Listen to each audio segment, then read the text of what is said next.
అమ్మ నేను ఆగలేనే అయ్యప్పను చూడకుండా, తండ్రి నేను ఉండలేనే మణికంఠను మరువకుండా.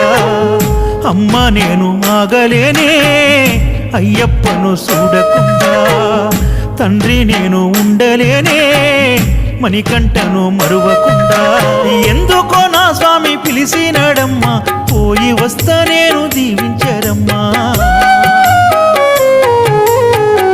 అమ్మ నేను ఆగలేనే అయ్యప్పను చూడకుండా, తండ్రి నేను ఉండలేనే మణికంఠను మరువకుండా.